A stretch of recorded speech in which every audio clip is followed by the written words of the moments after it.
గట్టిగా అడిగితే ఈ మధ్యన కొత్త పల్లె అందుకున్నాడు. బాపు ఘాట్లనట ఈయన పోయి భారతదేశంలో కాదు ప్రపంచంలో అతిపెద్దదైన మహాత్మా గాంధీ విగ్రహం పెడతారంట. ఈయన ఎవరు? రేవంత్ రెడ్డి.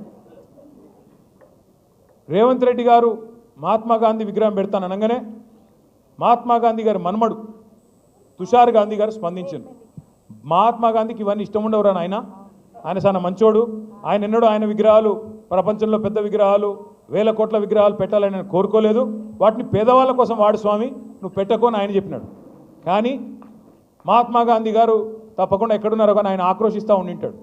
ఎందుకంటే రేవంత్ రెడ్డి గారు గాడ్సే శిష్యుడు. ఆయన నాథురామ్ గాడ్సే ఆర్ఎస్ఎస్ వాడు, ఆర్ఎస్ఎస్ గాడ్సే గారి శిష్యుడు ఈయన. ఈ వ్యక్తి పేరేమి? రేవంత్ రెడ్డి. ఇవాళ ఎట్లున్నదంటే గాంధీ విగ్రహాన్ని గాడ్సే పెడుతున్నట్టుగా అడిగితే ఈ మధ్యన కొత్త పల్లె అందుకున్నాడు. బాపు ఘాట్లనట ఈయన పోయి భారతదేశంలో కాదు ప్రపంచంలో అతిపెద్దదైన మహాత్మా గాంధీ విగ్రహం పెడతారంట. ఈయన ఎవరు?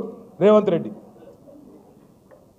రేవంత్ రెడ్డి గారు మహాత్మా గాంధీ విగ్రహం పెడతాను అనగానే మహాత్మా గాంధీ గారి మన్మడు తుషార్ గాంధీ గారు స్పందించారు.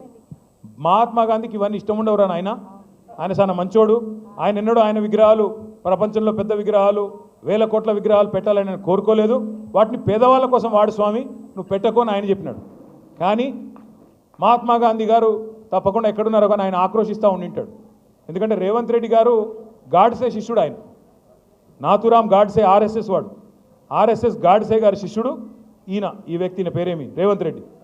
ఇవాళ ఎట్లున్నదంటే గాంధీ విగ్రహాన్ని గాడ్సే పెడుతున్న